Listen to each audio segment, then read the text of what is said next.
Hi students. Today we are going to discuss about the elementary concepts of vector algebra. So vector algebra la இருக்கக்கூடிய elementary concepts என்னென்ன இருக்கு அப்படிங்கறத நம்ம பார்க்க போறோம். So இதல பாத்தீங்கன்னா some quantities possess only magnitude and some quantities possess both magnitude and direction. To understand these physical quantities, it is very important to know the properties of vectors and scalars. Scalar. It is a property which can be described only by magnitude. In physics, a number of quantities can be described by scalars. So, அப்ப இது என்ன அப்படின்னா only ஏதோ ஒரு some physical quantity இருக்கு அப்படின்னா that physical quantity have only the magnitude. Magnitude மட்டும் இருக்கக்கூடிய quantity physical quantity வந்து நம்ம scalar அப்படின்னு நம்ம describe பண்றோம். So for example பாத்தீங்கன்னா distance, mass, temperature, speed and energy இது எல்லாமே என்னன்னு பாத்தீங்கன்னா ஸ்கேலார் மட்டும் தான் இருக்கும். டிஸ்டன்ஸ் வந்து இதுல இருந்து இதுல எவ்வளவு டிஸ்டன்ஸ் தான் கேக்குமே தவிர இந்த டைரக்ஷன்ல இருந்து அப்படி நம்ம சொல்றோம் மாஸ், டெம்பரேச்சர் இதெல்லாமே வந்து என்னன்னா ஸ்கேலார். வெக்டார் அப்படிங்கிறது பாத்தீங்கன்னா it is a quantity which is described by both magnitude and direction. So வெக்டார்ங்கிறது ஒரு quantity, அது வந்து நம்ம both magnitude and direction ரெண்டுமே அதுக்கு இருக்கும்.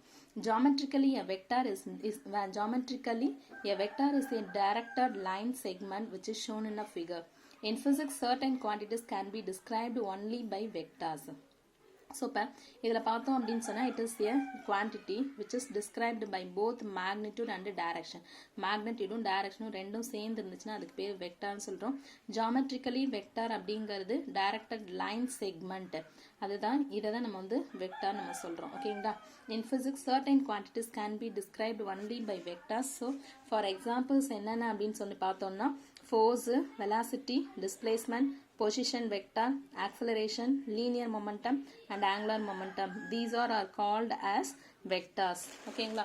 Right. Magnitude of vectors அப்படிங்கறதை எப்படி கண்டுபிடிப்போம் அப்படின்னா the length of a vector is called the magnitude of the vector. It is always a positive quantity. Sometimes the magnitude of a vector is also called the norm of the vector.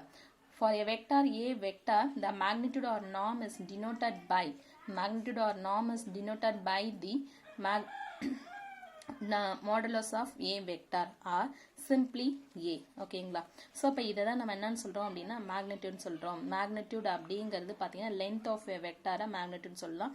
இது எப்பவுமே positive குவான்டிட்டியாக தான் இருக்கும். Sometimes பார்த்தீங்கன்னா the magnitude of vector is also called the norm of the vectorனு நம்ம சொல்லலாம். ஓகேங்களா? So இதில் பார்த்தோம்னா we are having different types of vectors.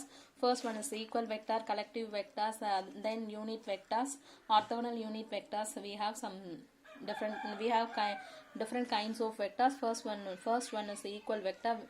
Two vectors, அதாவது equal vectors means ரெண்டுமே எப்படி இருக்கும் magnitude wise equal இருக்கும்னு அர்த்தம். So two vectors A and B are said to be equal when they have equal magnitude and the same direction and represent the same physical quantity. So ரெண்டு vector இருக்குன்னா அந்த ரெண்டு வெக்டாருடைய quantity ரெண்டுமே ஈக்குவலா இருக்கும் and then same directionாவும் இருக்கும். அப்படி இருந்துச்சுன்னா that is called as same equal vectors.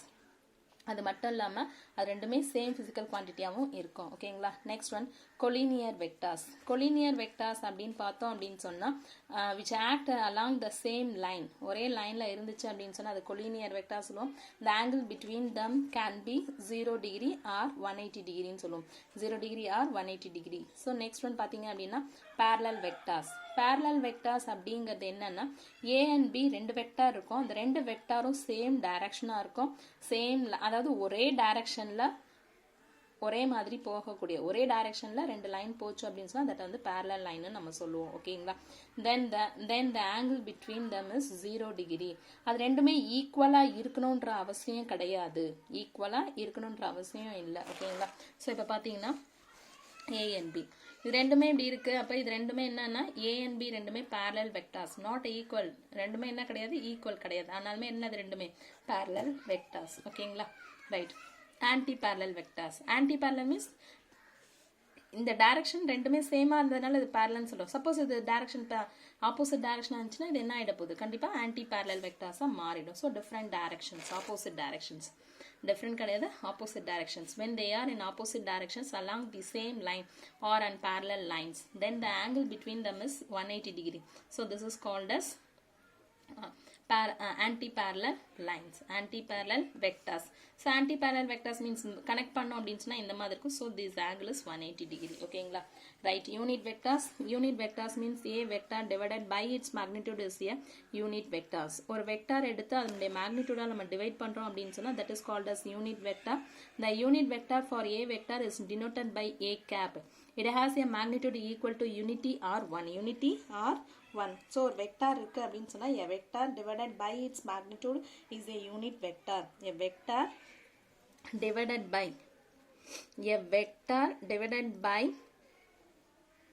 its magnitude is called unit vector.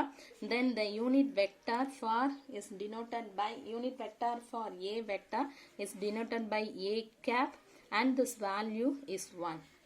Okay, thus we can say that the unit vector specifies only the direction of the vector quantity. Next one is the orthogonal unit vectors. Orthogonal unit vectors means IJK be 3 unit vectors which specify the directions along the positive x-axis, positive y-axis and positive z-axis. Because I is the positive x-axis, J is the positive y-axis, K is the positive z-axis. These 3 unit vectors are directed perpendicular to each other. The angle between any two of them is 90 degree. I, J, K and K are examples of orthogonal vectors. Two vectors which are perpendicular to each other are called the orthogonal vectors. இப்போ x, y, z இந்த மூணு axis உடைய unit vectors அப்படின்னு எடுத்தோம்னா IJK. That IJK unit vectors of IJK are called as orthogonal unit vectors. Xக்கு I, Yக்கு J, Zக்கு K ன்னு சொல்லியாச்சு. அப்போ இது ரெண்டுத்துக்கும் நடுவுல இருக்கக்கூடிய angles these three orthogonal vectors are mutually perpendicular to each other. So the angle is 90 degree. ஓகேங்களா? Next one பார்த்தோம் அப்படின்னு சொன்னா addition of vectors. எப்படி வந்து ரெண்டு vectors addition add பண்ண போறோம் அப்படிங்கிறது தான். ஸோ ரெண்டு vectors இருக்கு அப்படின்னு சொன்னா since vectors have both magnitude and directions they cannot be added by method of ordinary algebra. So ordinary algebraல நம்மளால ரெண்டு vectors உடைய magnitudeயும் directionையும் add பண்ண முடியாது. So thus vectors can be added geometrically or analytically using certain rules called vector algebra. அப்போ நம்ம நார்மலா algebraல use பண்ண முடியாது, add பண்ண முடியாதுன்னும் பொழுது we are having some certain rules. That rules are called as vector algebra. In order to find the sum of two vectors which are inclined to each other, we use some rules. That rules are triangular law of addition method or the parallelogram law of vectors. Triangular law of addition and then parallelogram law of vectors அப்படின்னு ரெண்டு மெத்தடை use பண்ணி தான் நம்மளால add பண்ண முடியும். So நார்மலாக numbers add பண்ணுற மாதிரி இதில் ஆட் பண்ண முடியாது. அண்ட் தென் வந்து அல்ஜிப்ரா மெத்தடை யூஸ் பண்ணி ஆர்டினரி அல்ஜிப்ரா மெத்தட் யூஸ் பண்ணி நம்மளால ஆட் பண்ண முடியாது. அப்போ நம்ம என்ன பண்ணணும் அப்படின்னு சொன்னால் we are having some certain rules. That rules are called as vector algebra. Then two vectors நம்ம ஆட் பண்ணணும் அப்படின்னு சொன்னால் நமக்கு வந்து ரெண்டு ரூல்ஸ் இருக்கு. ஸோ அது அந்த ரெண்டு லா இருக்கு. அந்த ரெண்டு லாவை யூஸ் பண்ண போறோம்னா ஒன்று வந்து ட்ரையாங்குலர் லா, இன்னொன்று வந்து parallelogram law. ஸோ ட்ரையாங்குலர் லா அப்படிங்கறத நம்ம எப்படி பண்ணலாம் அப்படின்னா let us consider two vectors a and b. ரெண்டு வெக்டார்ஸ் இருக்குன்னு வச்சுப்போம், a and b. This is called as tail and this one is called as head. அதாவது arrow இருக்கிறது வந்து headன்னு சொல்லுவோம், நார்மலா இருக்கிறது வந்து tailன்னு சொல்லுவோம். இப்போ இந்த ரெண்டுத்தையும் நம்ம ஆட் பண்ணணும் அப்படின்னு சொன்னா first the tail and head of the a vector and tail and head of the b vector both are இது ரெண்டுத்தையும் இப்போ நம்ம ஆட் பண்ணோம் அப்படின்போது எப்படி பண்ணுவோம் அப்படின்னு சொன்னா tail of the b vector is connected to the head of the a vector. இப்படி வச்சு நம்ம கனெக்ட் பண்ணிடுவோம். கனெக்ட் பண்ணிட்டு அதனுடைய resultant vector எங்க இருக்கும் அப்படின்னு சொன்னா that resultant vector is another direction. So closing to both of the vectors அப்படின்னு சொல்லி நம்ம படிப்போம். ஓகேங்களா? Right. To find the resultant of two vectors, we apply the triangular law of addition as follows. Represent the vectors a and b by the two adjacent sides of a triangle taken in the same order. Then the resultant is given by the third side of the triangle taken in the reverse order as shown in the figure. So இந்த மாதிரி இருக்கும். ஓகேங்களா? So ரெண்டுத்தையும் நம்ம இந்த டைரக்ஷன்ல எடுத்துக்கிட்டோம் அப்படின்னு சொன்னா நம்மளுடைய ரிசல்டன் வெக்டர் அதுக்கு ஆப்போசிட் டைரக்ஷன்ஸ்ல இருக்கும் நம்ம சொல்றோம். டு எக்ஸ்பிளைன் எப்படி எல்லாம் இதை எக்ஸ்பிளைன் பண்ணலாம், அதாவது இதுதான் triangular law of of addition a vector b vector இது connect பண்ண this is called as resultant vector.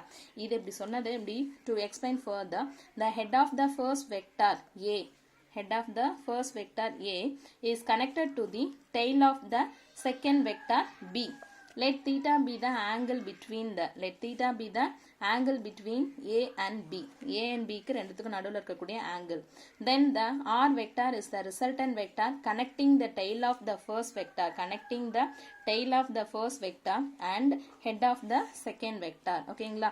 The magnitude of r vector is given geometrically by the length of r vector. OQங்கிற r vector வச்சு தான் நம்மளுடைய magnitude of the resultant vector சொல்லுவோம். And the direction of the resultant vector is the angle between the r vector and a vector. R vector and a vector ரெண்டுத்துக்கு நடுவுல இருக்கக்கூடிய resultant வச்சு தான் direction of the resultant vector இது ரெண்டுத்துக்கு நடுவுல இருக்கக்கூடிய angle வச்சு தான் நம்ம சொல்லுவோம். ஓகேங்களா?